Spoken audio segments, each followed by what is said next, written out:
Yeah, I would definitely agree with that. I think that was true even before he was elected president a second time.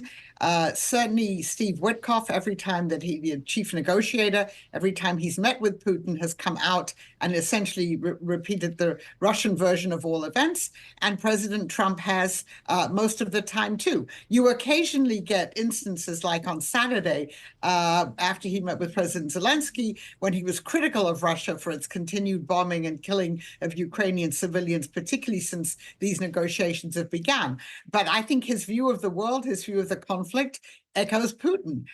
Well, blaming NATO, he of course also blames Presidents Obama and Biden, and then essentially saying that Crimea has always been Russian, which of course is not true, and then repeating that the Ukrainians will have to recognize the areas that Russia has now occupied since the 22 war began as belonging to Russia.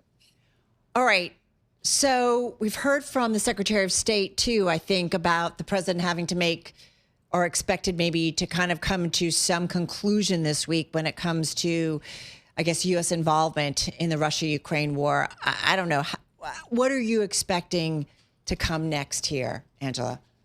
Yeah, it's interesting. The Financial Times just had a story saying that Europeans are now increasingly worried that, in fact, President Trump will say, this is too difficult. I've tried. It's over. And he'll turn his attention to something else. I think it's possible. The messages that we've heard both from President Trump himself and from Secretary Rubio do indicate that some kind of decision is going to be made this week. I don't know whether it's tied to the first 100 days.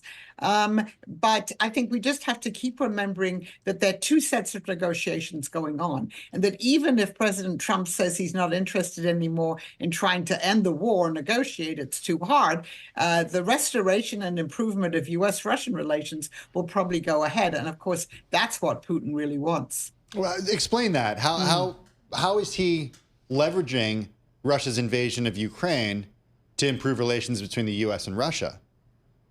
Well, I think that from the beginning, as soon as President Trump was inaugurated the second time, he indicated that he wanted to restore relations with Russia, that he wanted to end the sanctions, that he wanted to work on maybe another strategic nuclear arms agreement with President Putin. So I think those things have always been separate in President Trump's mind, and they've certainly been separate in President Putin's mind and the people around him. Because even though Putin has now announced, a 3-day ceasefire from March 8th to March 11th, I believe it is, we have no idea whether that will happen. But the very next day, his foreign minister, in an interview with CBS, repeated all the maximalist Russian demands, including international recognition of the annexation of these 4 territories that Russia doesn't fully control. So I think in both presidents' minds, these negotiations have been separated, and it's quite possible that the U.S. and Russia can continue to improve ties, restore the personnel at the embassy and things like that, maybe lift sanctions, go into big business deals with Russia maybe, but that the war could still go on. And the message to the Europeans from the U.S. will be, you have to take care of this. Any outcome where President Putin gets to hold on to the territory that he has taken over and is more favorable to him, does that only embolden him going forward? Well, of course it does, because right now, as we believe the negotiations stand, the Trump administration is willing to say that one should only recognize that part of those 4 territories that Russia actually occupies, and that the unoccupied parts of these 4 territories would still be Ukrainian.